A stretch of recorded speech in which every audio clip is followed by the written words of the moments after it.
일전에 어떤 영상을 하나 보니까 외부로부터 들어오는 모든 빛들을 전부 다 차단시킨 공간에 쥐를 갖다 놨습니다. 그리고 그 공간 안에 먹을 양식도 함께 두었습니다. 근데 이제 그 쥐가 몇 시간 지나지 않아서 결국 죽어버렸습니다. 근데 이제 똑같은 공간, 똑같은 조건인데 한 공간에는 약간의 빛이 들어오도록 이렇게 설계를 해놓고 그곳에 쥐와 먹을 것을 놔뒀더니 그 쥐가 일주일이 지나도 생존을 해 있는 그런 실험 과정을 찍었던 영상이 올라와 있더라고요. 빛이 있으면 먼저 빛이 없으면 희망도 소망도 없어가지고 그 생물까지도 그 미생물도 빛이 없으면 소망이 없다 생각하고 낙심한 채 아무것도 먹지 않고 죽어버리는 겁니다. 반면에 아무리 밀폐된 상황에 있다 할지라도 한 줄기 빛이 있으면 그 빛을 통해서 희망을 되찾고 내가 살아나갈 수 있을 것이다 라는 그런 기대를 가질 수 있다라는 것을 실험하는 그런 영상이 아니었나 생각됩니다. 우리가 지난 수요일 저녁에 살펴봤던 민수기 말씀에서도 이와 비슷한 상황이 연출되고 있습니다. 이스라엘은 물도 없고 먹을 양식도 없고 말 그대로 소망이라고 찾아볼 수 없는 절체절명의 흑암과도 같은 광야길을 헤쳐나가고 있었습니다. 근데 그런 그들이 광야에서 낙심하지 않고 그럼에도 불구하고 희망을 품고 광야길을 헤쳐나갈 수 있었던 여러 가지 이유 중에 하나가 하나님의 불기둥이 그들이 나아가야 될 바들을 가르쳐 주셨기 때문입니다. 어둡고 캄캄한 광야길을 하나님의 불기둥이 그들의 갈 길들을 밝히 보여주셨고 진짜 답이 없고 막막한 광야의 여정이었지만 그들은 그 눈에 보이는 그 불기둥을 보면서 어둠과 절망을 헤치고 가나안 행군을 은혜 가운데 감당할 수 있었던 겁니다.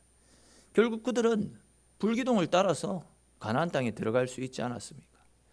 근데 이제 지금 우리가 살펴보고 있는 요한복음, 이 요한복음에 기록된 예수님이 활동하실 당시의 이스라엘 상황 역시도 굉장히 어둡고 답이 보이지 않는 캄캄하고 절망의 시대였다라고 말씀드릴 수 있습니다. 아시는 것처럼 당시 그들은 로마의 속국이었잖아요.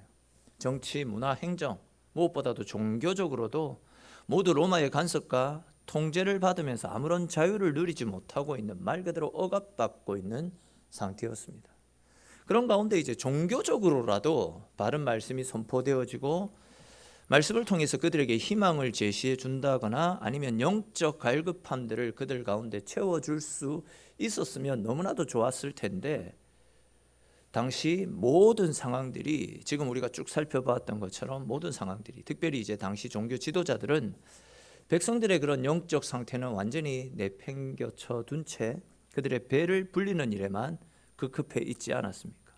그러다 보니 당시 백성들은 목자 없는 양과 같이 길을 잃고 방황하고 있었고 어디를 갈지 갈 바를 모르고 있었습니다.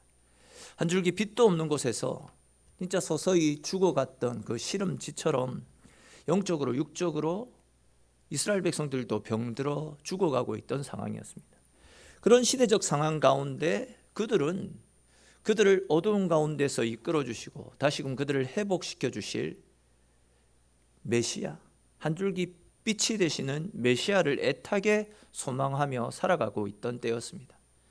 오늘 말씀에서는 한 줄기 빛을 소망하며 살아가고 있던 그 이스라엘 백성들을 향해서 예수님께서 내가 바로 너희들이 그렇게 애타고 가슴 저리며 기다리고 있었던 메시아다, 내가 바로 그 빛이다 라고 빛으로 오신 예수 그리스도의 자기 선언적 말씀이 기록되어져 있습니다. 본문에 기록된 세상을 구원하기 위해 이 땅에 찾아오신 예수님에 대해서 함께 살펴보면서 은혜를 나누도록 하겠습니다. 말씀을 깨닫는 지혜와 하나님께서 주시는 특별한 은혜가 넘쳐나는 복된 시간 될 수 있기를 주님의 이름으로 축원합니다. 먼저 이제 우리 오늘 본문 다시 한번 읽어봅시다. 12절 말씀 다시 한번 읽어보겠습니다. 예수께서 또 말씀하여 이르시되 나는 세상의 빛이니 어둠에 다니지 아니하고 생명의 빛을 얻으리라. 아멘. 자, 보시면 예수님께서는 나는 세상의 빛이니 나를 따르는 자는 어둠에 다니지 아니하고 생명의 빛을 얻을 것이다 라고 말씀합니다. 이 말씀을 조금 다르게 표현하면 세상이 너무나도 어둡고 너무나도 혼탁하기 때문에 이런 어두운 세상을 밝히기 위해서 예수님께서 빛으로 찾아오셨다라는 그런 뜻이죠. 네, 여러분, 우리가 지금 빛으로 오신 예수님에 대해서 살펴볼 건데 이 빛이 가지고 있는 특성이 무엇입니까? 빛은 어둠을 몰아내잖아요. 빛이 비치는 곳에는 어둠이 사라지게 됩니다. 즉 예수님께서는 세상의 어둠을 몰아내고 세상을 밝히시기 위해서 흑암의 세력들을 물리치고 하나님의 은혜를 우리에게 베풀어 주시기 위해 이 땅에 오셨다라는 겁니다. 잘 아시는 것처럼 원래 하나님께서 이 세상을 창조하실 때에 어둠이 존재하지 않았습니다. 최초의 인간인 아담과 하와는 하나님께서 창조해 놓으신 에덴 동산에서 어둠의 그늘 없이 말 그대로 하나님과 교제하면서 하나님이 베풀어 주시는 풍성한 은혜를 누리며 평안의 삶을 살아가고 있었습니다. 근데 아담과 하와가 사탄의 유혹에 넘어가서 죄를 지음을 통해 에덴 동산에서 쫓겨나고 말았습니다. 에덴 동산에서 쫓겨났던 인류의 모습들은 비참한 그 자체였습니다. 하나님의 보호 아래 살아갈 때는 염려, 근심, 걱정 없이 말 그대로 삶의 그늘 없이 평안한 가운데 살아갔었는데 에덴 동산에서 쫓겨나서 낯선 환경에서 살아가다 보니까 평강과 기쁨은 온데간데 없이 항상 두려움과 염려, 근심, 걱정, 삶의 짙은 어둠이 계속해서 찾아왔습니다. 서로를 바라보며 이는 내 뼈 중에 뼈요 살 중에 살이라고 말하며 서로를 위하고 서로 아끼고 네 없으면 안 된다라는 그런 생각으로 서로를 너무나도 사랑했던 그들의 마음이 이제는 너 때문에 그래 됐잖아. 네가 이거 먹으라고 이야기만 안 했어도 내가 먹진 않았을 건데 하나님이 먹지 말라고 한 것을 나한테 말 안 해줬잖아요. 당신이 말 안 해줬기 때문에 내가 사탄에게 넘어간 것 아닙니까? 서로를 원망하고 서로에 대한 불신, 분노, 증오의 마음으로 바뀌어 버렸습니다. 또한 가시, 나무, 또 엉겅퀴 그것을 제거하고 땅을 파야지만 즉 피땀을 흘려야지만 먹고 살아갈 수 있는 절박한 상황이 찾아왔고 병들고 늙고 죽게 되는 죄의 형벌이 그들 가운데 찾아왔습니다. 이런 문제들이 생기다 보니까 사람들은 서로를 경계하고 의심하는 가운데 더 많은 것을 가지고 나만 배불리 먹고 마시기 위해서 심각한 경쟁을 벌여야만 했었더랬습니다. 그러기 위해서 더 많은 것을 가지기 위해서 거짓말을 했고 다른 사람들의 것을 빼앗고 또 다른 사람을 상하게 하고 해치면서 자기 이득을 취하기에 급급한 모습으로 바뀌었습니다. 심지어 많은 것을 가지기 위해서 창조주 하나님을 배신하며 다른 우상들을 섬겨야 했습니다. 즉 비가 많이 내려야지 농사를 잘 지을 수 있다라는 생각에 있지도 않는 비의 신, 몰렉 신을 만들어서 그 몰렉을 섬겼습니다.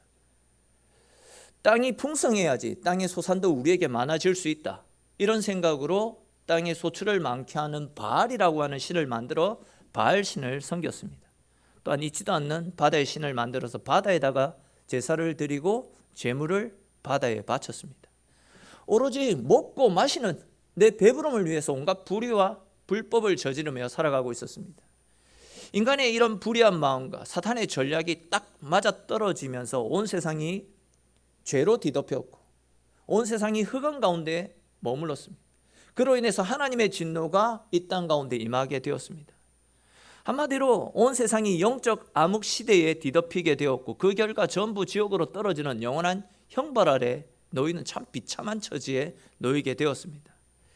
그런데 죄로 인해서 암흑 천지로 가득 뒤덮여 있는 이 세상 속으로 참된 빛이신 예수님이 찾아오셨습니다. 그리고 어둠이 지배하는 세상에 빛을 비추어 주심으로 그 어둠의 세력들을 물리치고 빛의 나라를 새롭게 만들어 주셨습니다. 십자가에 죽으시고 사흘 만에 다시 살아나시는 부활을 통하여서 어둠의 권세들을 물리치고 승리의 기쁨을 우리 모두에게 허락해 주셨습니다. 초가 자신을 불태워서 온 세상을 밝히는 것처럼 예수님 당신은 당신의 몸을 십자가에 내어주심을 통해서 영원히 꺼지지 않는 생명의 빛을 우리에게 비춰주셨습니다. 이처럼 자신을 희생해 주신 예수님으로 인해서 예수님을 믿고 예수님을 나의 구원자로 고백한 사람들은 더 이상 사단의 권세에 매여 살아갈 필요가 없도록 생명의 길을, 은혜의 길을 우리를 위해서 열어주셨습니다. 빛 대신 예수님과 함께 더불어 믿음의 삶을 살아가게 될 때에 우리는 빛의 자녀가 될 수 있고, 빛 대신 주님을 우리의 삶의 주인으로 모시고 주님께 가까이 나아가게 될 때에 우리의 삶에 있는 인생의 문제들을 다 고쳐주시겠다라고 우리에게 약속하셨습니다. 결론적으로 말씀을 드리면 우리의 삶, 우리의 인생은 예수님을 만났기 때문에 다시는 어두운 가운데 헤매이지 않아도 되는 특별한 은혜가 우리에게 주어지게 된 겁니다. 즉 더 이상 이제 우리는요, 사탄의 권세에 매여서 사탄에게 종로로 탈 필요가 없이 하나님의 자녀로서 권세를 누리며 하나님 주시는 평안을 맛보며 영원한 천국으로 부름받은 하나님의 백성이 되어졌습니다. 그런데 여러분, 우리가 다시는 어둠 속을 헤매지 않고 주님께서 비춰주시는 빛, 생명의 빛, 은혜의 빛 안에 거하는 복된 삶을 살기 위해서 우리에게 필요한 것이 있습니다. 그러니까 이 말은 교회에 다닌다라고 해가지고 무조건 빛 가운데 거할 수 있는 것이 아니다라는 거죠. 빛 속에 거하는 복된 삶을 살 수 있는 비결이 따로 있다라는 겁니다. 그 비결이 오늘 본문 가운데 나타나고 있는데 12절을 다시 한번 보십시오. 나는 세상의 빛이니 나를 따르는 자는 어둠에 다니지 아니하고 생명의 빛을 얻으리라. 나를 따르는 자는 어둠에 다니지 않고 생명의 빛을 얻게 될 것이다 라고 말씀합니다.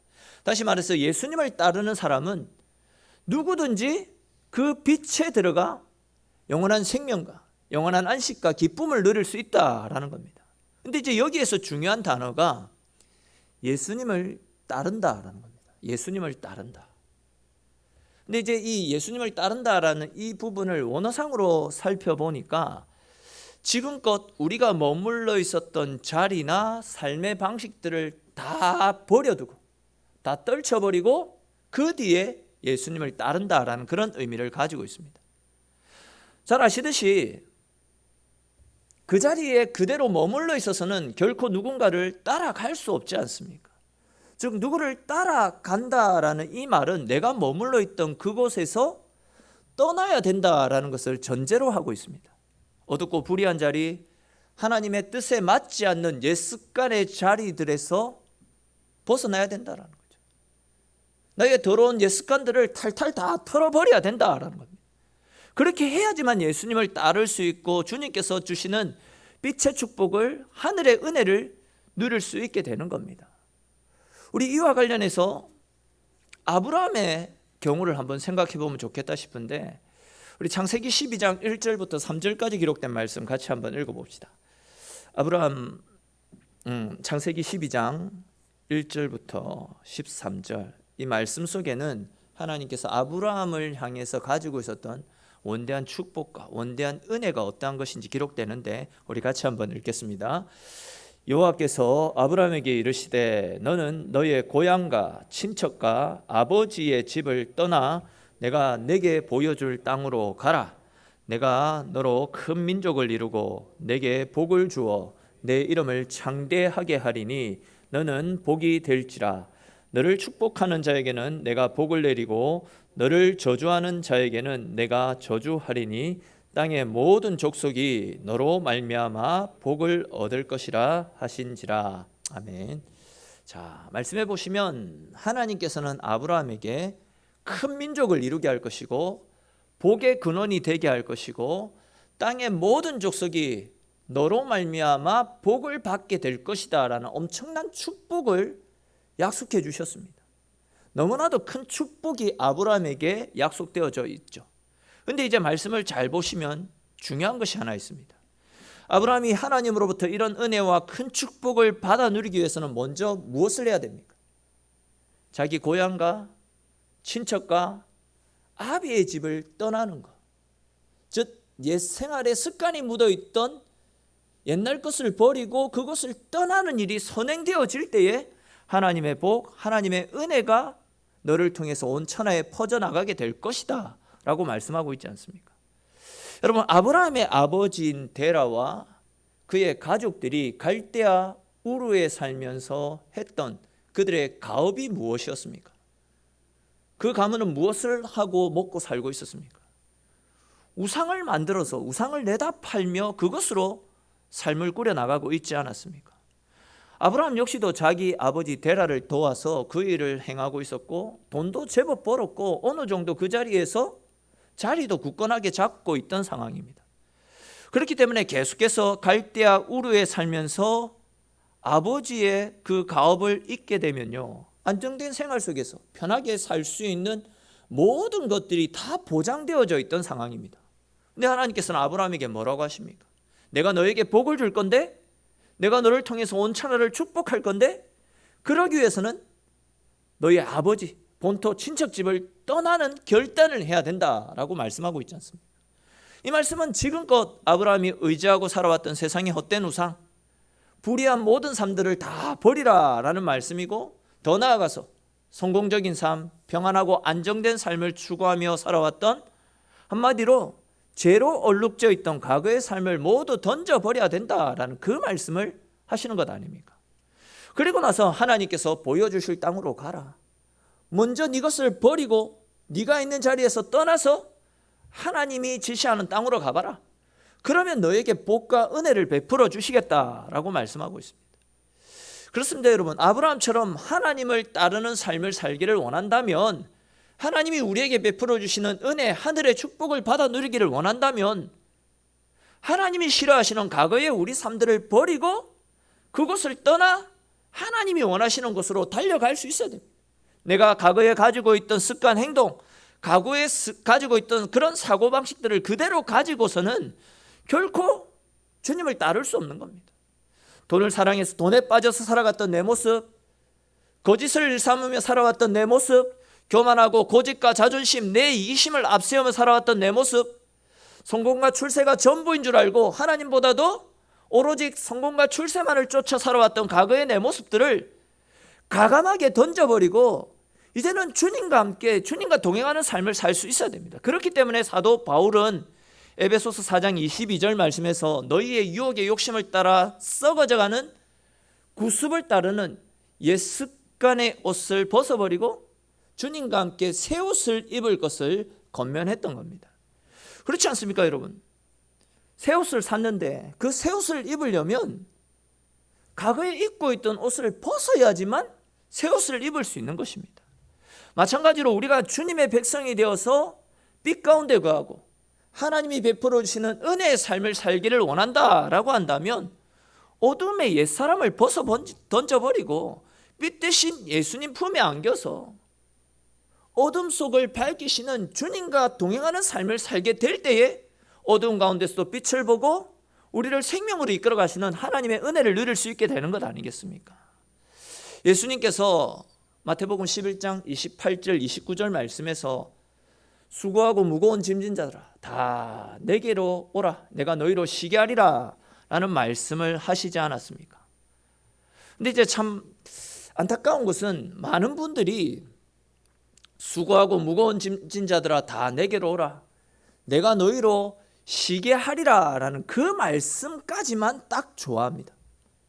그 말씀까지만 좋아하고 그 다음에 나오는 말씀인 나의 멍에를 메고 나를 따르라 라는 그 말씀은 사실 있는지도 모르고 있는 분들도 많이 있습니다. 즉 예수님의 삶을 배우고 그분을 따를 때에 우리 가운데 있는 무거운 짐이 벗어 던져지고 캄캄한 어둠이 강명한 빛이 되어서 우리를 밝히 비추고 생명으로 이끌어 갈 수 있는데, 우리는 그 빛을 누리기 위한 주의 멍에를 메고 주님을 따르고 주님을 배우는 일에는 등한시하고 있다라는 겁니다. 사랑하는 성도 여러분, 사실 우리가 예수님을 믿기 전에 살아온 삶의 방식들, 몸에 배어져 있는 습관들은 거의 대부분 잘못된 것들, 하나님의 마음을, 하나님의 진노를 일으키는 헛된 것들, 거짓된 것들이 많이 있을 것입니다.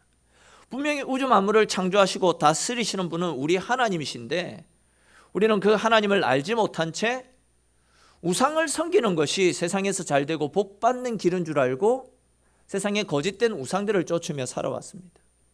세상의 가치관을 쫓아서 세상의 물질을 많이 가지고 있으면 또 많이 배우고 또 좋은 직장에 들어가고 성공하고 출세하는 것이 잘 사는 길이다라고 생각하며 살아왔습니다. 그런데 오늘 본문에서 우리 주님께서 우리에게 던지시는 말씀은 예수님을 따를 때에 참된 빛 안에 거할 때에 우리의 삶이 진짜 형통케 되고 우리를 짓누르는 모든 어둠의 그림자들이 사라지고 하나님의 은혜를 누릴 수 있게 될 것이다 라고 분명히 말씀하고 있습니다. 즉 우리는 세상의 필요를 채울 때가 아니라 예수님과 함께하는 삶을 살아가게 될 때에 우리의 삶에 참된 행복, 참된 안식, 참된 기쁨이 찾아온다라는 것입니다. 그러므로 여러분, 빛이 우리 가운데 들어오지 않았을 때, 즉 빛을 모르고 살아갔을 때 행동했던 모든 습관들을 과감하게 던져버리십시오. 썩어질 육체를 위한 삶이 아니라 영원한 일들을 위해서 우리의 삶을 주님 앞에 온전히 내려놓으십시오. 그러기 위해서 이제는 빛 대신 주님만을 바라보며 주님과 동행하는 삶을 살 수 있어야 됩니다. 아시는 것처럼 빛과 어두움은 함께 공존할 수 없습니다. 빛이 비치게 되면 어둠은 자연적으로 사라지는 것이 진리이고 그것이 자연의 법칙 아닙니까? 아무리 짙은 어둠이 드리워져 있다 할지라도 빛이 비치면 그 어둠들은 다 사라지게 되는 겁니다. 우리 이와 관련해서 창세기 1장 2절 3절 말씀 같이 한번 읽어봅시다. 창세기 1장 2절 3절 말씀 같이 읽겠습니다. 땅이 혼돈하고 공허하며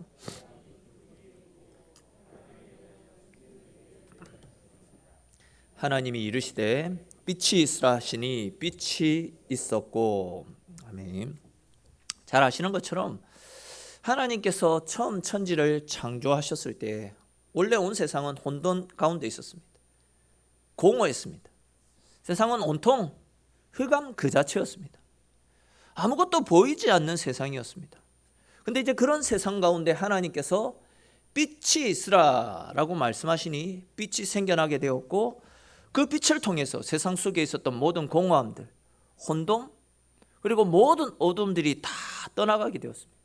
즉 빛이 임하니까 하나님이 보시기에 좋을 만큼 모든 어둠들이 순식간에 다 떠나갔던 겁니다. 그리고 그 빛을 시작으로 천지 창조가 새롭게 시작되어졌던 것 아닙니까? 그렇습니다, 여러분. 빛이 임하는 것만이, 즉 참된 빛 되시는 예수 그리스도만이 우리 속에 찾아오실 때, 예수 그리스도가 우리 가운데 찾아오실 때에 우리 삶 가운데 있는 모든 어려움들, 우리 속에 있는 모든 공허함들, 모든 질고와 아픔들이 떠나가고 주님 주시는 평안 가운데 거할 수 있는 줄로 믿으시기를 축원합니다. 여러분, 우리는 근본적으로 악한 본성을 타고 가지고 태어났습니다. 우리는 근본적으로 어둠의 그늘 아래 놓여 있는 사람입니다. 그 어둠들을 사라지게 하고 영원한 은혜를 맛볼 수 있는 길은 빛 대신 예수 그리스도, 예수 그리스도를 통해서 우리 속에 있는 어둠들을 물리치는 것, 그것밖에 없다라는 것이죠. 얼마 전 아침에 저희 둘째를 이제 학교에 태워주고 돌아오는 길이었는데 저쪽 교육청 뒤편 골목길로 해가지고 그 창신고 올라가는 그 골목길로 이제 돌아오는데 차가 너무 막혀가지고 진행을 못하는 겁니다. 왜 그런가 하고 이제 가만히 살펴보니까 20대 중후반 정도로 보이는 남녀 한 대여섯 명이 술에 취해가지고 도로에 누워 있는 겁니다. 그리고 이제 도로에 누워 있는 자기 일행 중 한 명을 일으켜가지고 집으로 가려고 하고 누워 있는 그 친구는 인사불성이 되어서 일어나지 못하고 그 길이 이제 왕복 2차로 밖에 되지 않는데 그 좁은 길에 그 젊은 친구들이 그렇게 한 도로를 점령하고 있으니까 아침 출근길에 차가 진행을 하지 못했던 겁니다. 그때 시간이 대략 한 8시 30분 정도였습니다. 근데 이제 그때 그 젊은 친구들이 몸을 가누지 못할 정도로 술에 취해 있었다라는 것은 뭘 이야기합니까? 거의 뭐 밤새도록 술집에서든지 아니면 그 누군가의 친구 집에서 술을 퍼마시다가 아침이 되는 걸 보고 그제서야 그곳에서 나왔다라는 그런 이야기 아니겠습니까? 아무튼 그 친구들로 인해서 도로가 막히다 보니까 누군가 신고했겠죠. 그래서 이제 경찰이 오는 것을 보고 저도 이제 그곳을 통과해서 지나왔는데, 근데 여러분, 그 정도 나이대의 젊은 남녀라면 학교에 다닐 시간 아닙니까? 학교에 갈 시간 아닙니까? 그것이 아니면 직장에 나가 있어야 될 상황일 겁니다. 근데 이제 그런 친구들이 그렇게 아침 8시 30분 정도에 그렇게 술에 취해서 아무것도 못하고 있는 그 상황, 그 상황이 이야기하는 것이 무엇이다 라고 생각합니까? 저는 그들에게 꿈이 없다라는 것을 발견했고 소망이 없다라는 것을 생각하게 되었습니다. 즉 소망이 없고 꿈이 없기 때문에 그런 일을 하고 있는 것이 아닌가 생각합니다. 술을 통해서라도 삶의 고통과 막막한 현실을 이겨나가고 싶은 그들의 간절함들이 그 술 속에 들어가 있는 것이 아닌가 그런 생각을 했습니다. 얼마 전에 뉴스에 보니까 코인 투자에 실패했던 대학생들, 흔히 말하는 그 MZ세대의 젊은 친구들이 처지를 비관해서 자살을 했다라는 기사들이 유독 많이 나오더라고요. 또 어제 신문에 보니까 그 영끌 아시죠? 영혼까지 끌어가지고 빚을 내는 거, 그걸 뭐 영끌이라고 하는 것 같더라고요. 영끌을 해서 집을 산 MZ세대들. 근데 이제 집값은 내려가고 이자는 계속해서 올라가고 이제 이 친구들 어떻게 하나? MZ세대들 절망, 이런 제목의 기사가 났더라고요. 한창 꿈을 쫓아야 될 나이에 또한 학업에 몰두하고 또 직장 생활 속에서 자리를 잡기 위해서 고군분투하며 달려가야 되는 이 젊은 세대들이 코인 투자나 영혼까지 탈탈 털어가지고 집을 살려고 하는 그 이유가 무엇이다 생각하십니까? 이 현실 속에서는 답을 찾을 수가 없으니까 잘만 하면 일확천금을 노릴 수 있는 이런 투기 시장에 젊었을 때부터 그렇게 뛰어드는 것 아니겠습니까? 그러다가 이제 지금 뭐 우크라이나 사태라든지 금리 인상 등의 요인으로 코인 시장, 부동산 경제들이 폭락을 하니까 낙심하고 좌절해서 심지어 뭐 삶까지 포기하는 이런 일들이 일어나는 것 아니겠습니까? 비단 이런 일들뿐만이 아니죠. 여러분, 왜 젊은 사람들이 마약에 중독되고 게임에 중독되겠습니까? 왜 계속해서 현실을 도피하고 어딘가로 숨어 들어가서 자신의 뭔가를 만들며 살아가는 것이겠습니까? 꿈이 없어서 그런 것이고 소망이 없어서 그런 것 아니겠습니까? 달리 표현해서 계속해서 지금까지 어둠 속에서 살다 보니까 진정한 빛을 보지 못했기 때문에, 빛이 무엇인지를 모르기 때문에 어둠 속에서 이렇게 자신의 돌파구를 찾으려고 몸부림치는 것 아니겠습니까? 즉 진정한 빛이 되시는 예수님을 보지 못했기 때문에 엉뚱한 곳에서 만족을 얻으려고 하고 엉뚱한 곳에서 소망을 찾으려고 몸부림치는 것 아니겠습니까?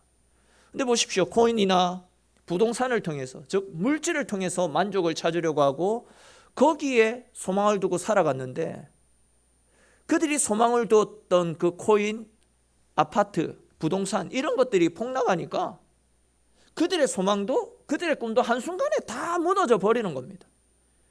변하지 않는 영원한 빛 되시는 예수님을 제대로 알고 예수님께 소망을 두고 살아가면 그 빛은, 예수님은 흔들리지 않기 때문에 그 빛을 통해서, 그 빛을 바라보면서 비록 내 삶은 상황이 좋지 않고 넉넉하지 못해도 세상에서는 아직 알아주지 않는다 할지라도 예수님을 바라보면서 그 어둠을 헤쳐나갈 수 있는데, 예수님께서 어둠 속에서 우리를 지키시고 우리의 나아갈 바들을 가르쳐 주시기 때문에 우리의 소망도 넘어지지 않고 영원한 평안과 안식을 맛보며 승리의 삶을 살 수 있는데, 그런데 안타깝게도 많은 사람들이 그 빛을 보지 못하고 있다, 빛을 알지 못하고 있는 실정입니다. 빛 가운데 거하는 것을 굉장히 싫어합니다. 오히려 결국은 다 사라지게 되는, 가치가 변하고 마는 물질에 소망을 두고 권력에 소망을 두고 세상 가치에 소망을 두고 살아가니까 물질이 사라지니까 절망하게 되고 높은 자리에서 내려오다 보니까 세상을 다 잃은 것처럼 낙심한 채 아무것도 못하는 그런 처지에 놓여 있는 것 아닙니까? 우리 이와 관련해서 요한복음 11장 9절 10절에 기록된 말씀 한번 찾아서 읽어봅시다. 요한복음 11장 9절 10절 말씀인데 우리 같이 한번 읽겠습니다. 예수께서 대답하시되 낮이 12시간이 아니냐, 사람이 낮에 다니고 빛을 보므로 실족하지 아니하고 밤에 다니면 빛이 그 사람 안에 없는 거로 실족하느니라. 아멘. 여러분, 왜 우리가 실족하고 낙심하고 괴로워하는 것이겠습니까? 예수님은 우리가 빛 가운데 다니지 않기 때문에 그렇게 된다라고 말씀하고 있습니다. 즉 우리가 예수님이 아니라 세상을 너무 좋아하고 또 세상에 빠져서 살기 때문에, 빛을 거부한 채 살기 때문에 실족하고 낙심하고 좌절하게 된다라고 말씀하고 있습니다. 그렇게 세상에 빠져서 살기 때문에 세상의 소망을 상실하면 같이 낙심하고 같이 좌절하는 겁니다. 원고에 없는 이야기지만 여러분, 우리가 어디에 투자를 한다라고 한번 생각을 해보십시다. 투자를 할 때 어디에 투자를 합니까? 대부분 안정적이고 변하지 않지만 우리에게 큰 이익을 줄 수 있는 어떤 그 가치에 대해서 투자를 하는 거잖아요. 결국은 없어질 것, 위험한 것에 투자하는 사람은 어리석다라는 겁니다. 그렇다라고 한다면 우리 앞에서 살펴봤던 물질, 시장이 폭락하니까 다 폭락하잖아요. 아파트, 부동산 폭락하니까 영끌해서 모았던 것, 빚내서 샀던 것 다 무너지니까 다 좌절하고 낙심하고 한강 다리 가는 사람들 많잖아요. 지금 현실이 그렇다라는 거예요. 변하는 가치에 소망을 두고 살아가면 다 무너진다라는 겁니다. 근데 변하지 않는 가치, 영원한 빛이 되시는 예수님께 우리의 소망을 두고 예수님을 바라보며 살아가면 그 가치는 변하지 않기 때문에 우리의 소망도 우리의 희망도 사라지지 않고 오히려 주님과 함께 생명의 삶을 살 수 있다는 겁니다. 근데 많은 사람들이 이것을 몰라서 변해버리는 것들에 그들의 인생을 걸고 변해버리는 것들을 쫓다가 좌절하고 낙심하며 살아가고 있습니다. 이런 우리를 위해서 주님께서 빛으로 찾아오셨습니다. 우리가 어디로 가면 낙심하지 않는지, 어디로 가면 가장 안전할 수 있는지, 또한 어디로 가면 영원한 천국으로 들어갈 수 있는지 우리 인생길을 비춰주시기 위해서, 길을 잃고 방황하지 말도록 우리에게 길을 비춰주시기 위해서 주님께서 찾아오셨습니다. 그렇기 때문에 우리는 빛 대신 예수님 안에서 예수님과 함께하는 삶을 살기만 하면 넘어지지 않고 가장 안전하게 가장 평안한 인생의 여정길을 생명 가운데 걸어갈 수 있게 될 것입니다.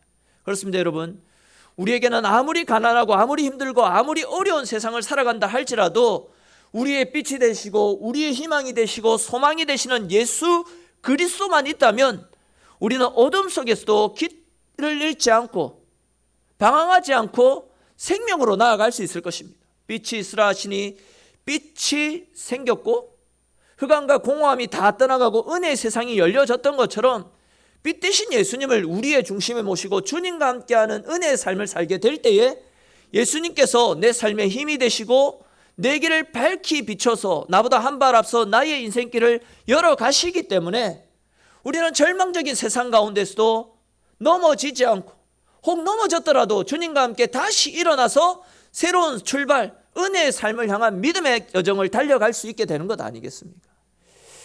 이제 말씀을 맺겠습니다. 오늘 이 땅 가운데는 영적인 어두움으로 인해서 벌어지고 있는 크고 작은 여러 가지 일들이 너무 많이 산적해 있습니다. 그러나 우리 인생에 찾아오는 크고 작은 문제들을 해결할 수 있는 유일한 대안, 흔들리지 않는 우리의 인생을 보장해주는 유일한 길은 빛으로 찾아오신 예수 그리스도밖에 없음을 믿으시기를 축원합니다.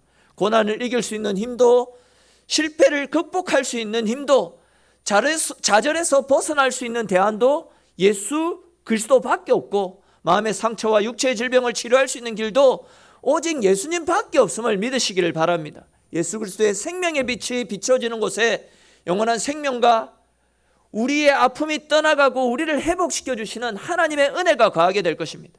예수 그리스도를 나의 구원자로 모시고 그 빛을 바라보며 주님과 함께 걸어가는 사람들은 어떠한 상황 가운데서도 안전하게 믿음의 삶을 살아갈 수 있게 될 것입니다. 오늘 함께 나눈 이 말씀들을 기억하시고 빛으로 찾아오신 예수 그리스도 그분을 나의 삶의 주인으로 모시고 말씀의 인도를 따라 믿음 가운데 살아가심을 통해 내 삶의 모든 문제들을 다 해결받고 더 나아가서 변화된 내 삶을 통해서 빛을 몰라 방황하는 세상 사람들 가운데서도 생명의 빛을 환하게 밝히 보여줄 수 있는 저와 여러분들의 삶이 될 수 있기를 주님의 이름으로 축원합니다. 우리 오늘 주신 말씀